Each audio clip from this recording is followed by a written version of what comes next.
మహబూబాబాద్ జిల్లా కేంద్రంలో ఈరోజు జరుగుతున్న మహాధర్నా బీఆర్ఎస్ పార్టీ ఆధ్వర్యంలో జరుగుతున్న మహాధర్నా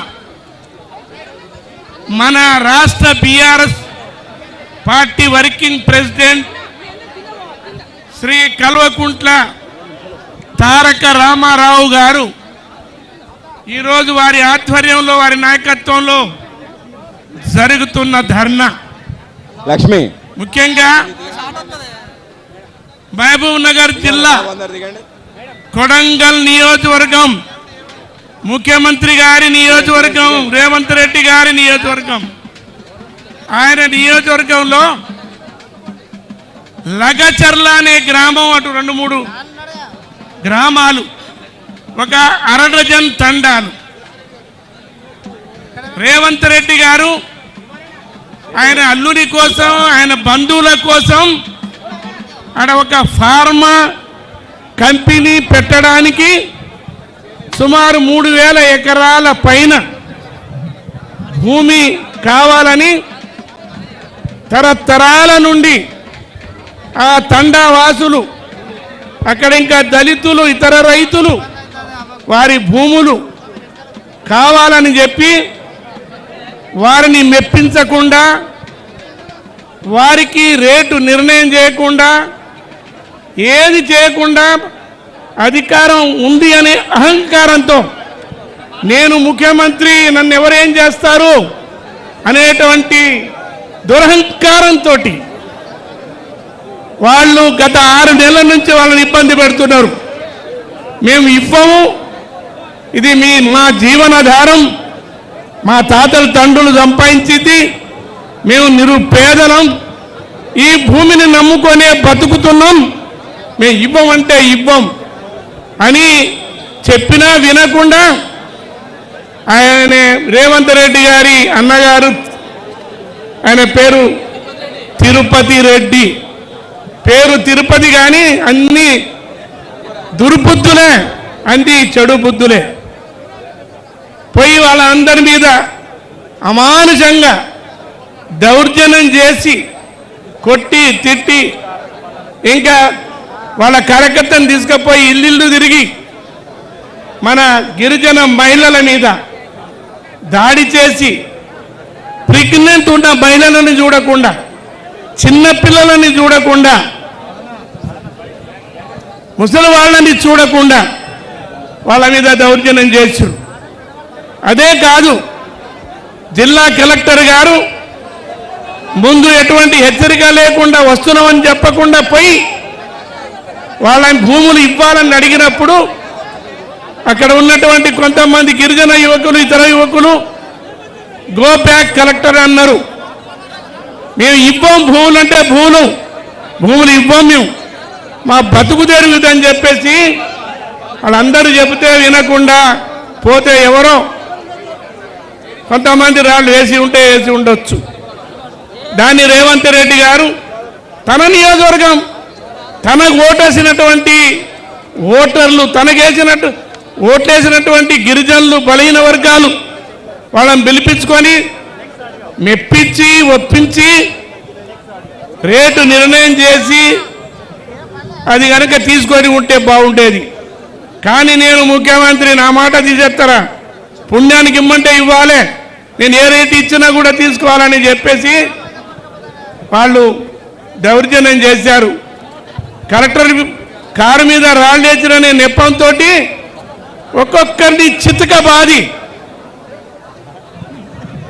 గర్భవతి ఉన్నటువంటి మహిళలను చూడకుండా రాత్రిలు పోయి పోలీసులు పోయి అయిన కాళ్ళందరినీ అరెస్ట్ చేసి కొట్టి సంగారెడ్డి జైల్లో పెట్టారు. 21 మంది గిరిజన మహిళలు, ముసలి వాళ్ళు, ఇంకా లంబాడీలను కొట్టడం, దౌర్జన్యం చేయడం అన్ని చేయడమే కాకుండా జైల్లో పెట్టారు. 307 కేసు పెట్టారు. ఇంకా కలెక్టర్ మీద దాడి చేసిన కేసు పెట్టారు, చంపడానికి వచ్చిన కేసు పెట్టారు, ఎన్ని సెక్షన్లో అన్ని కలిపి పెట్టారు. ఇది న్యాయమా అని మన కేటీఆర్ గారు దాని మీద మాట్లాడితే మన మహబాద్లో ధర్నా. నేను ఒకటే మీ అందరికీ మనవి చేస్తున్నా, ఇవాళ కాంగ్రెస్ పార్టీ అధికారంలో వచ్చిందంటే గిరిజనుల హస్తం చాలా పెద్దగా ఉంది.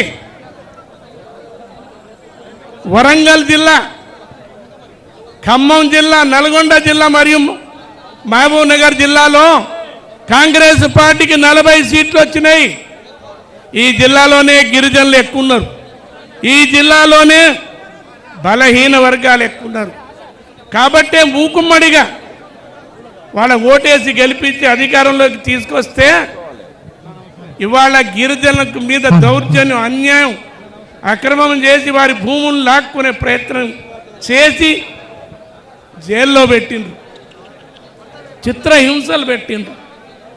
అందుకోసమే మన బీఆర్ఎస్ పార్టీ మొన్న 21వ తారీఖు ఈ జిల్లాలో గిరిజనులు ఎక్కువ, బలహీన వర్గాలు ఎక్కువ.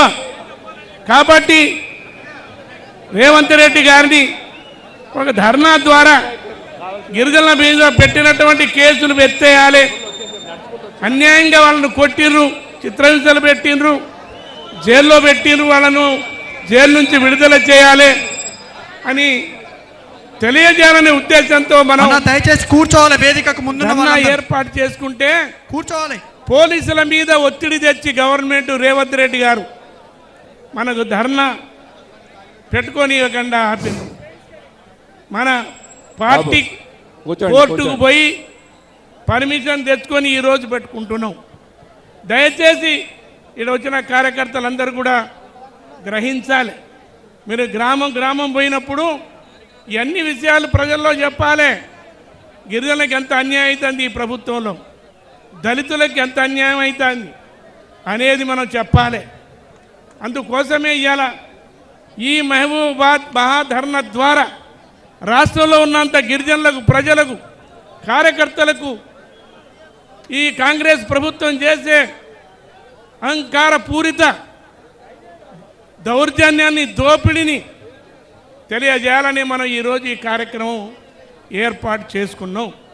కాబట్టి నేను మీ అందరికీ మనవి చేస్తున్నా, ఇక కేటీఆర్ గారు తొందరలో వస్తారు.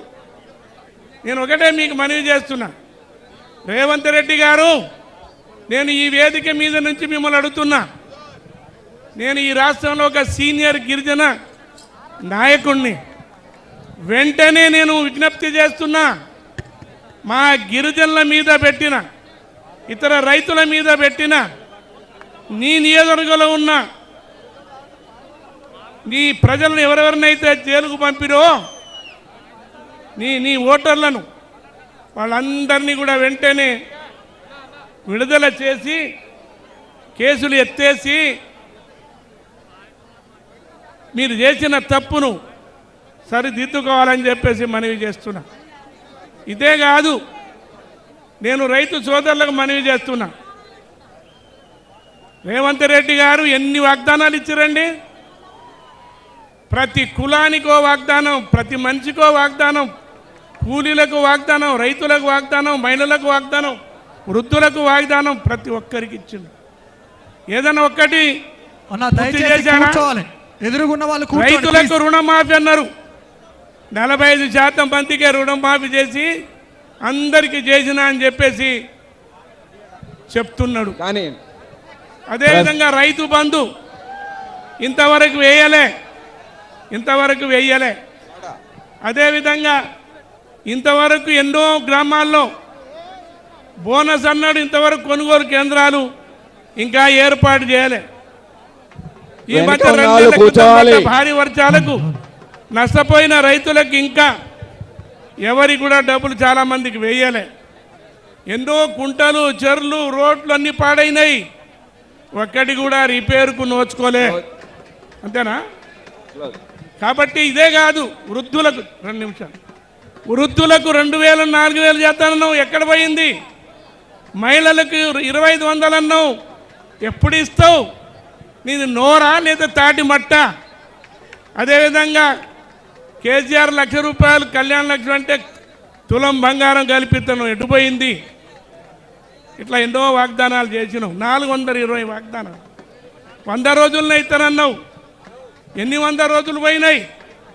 అందుకోసం నేను ఈ వేదిక మీద నుంచి డిమాండ్ చేస్తున్నాం.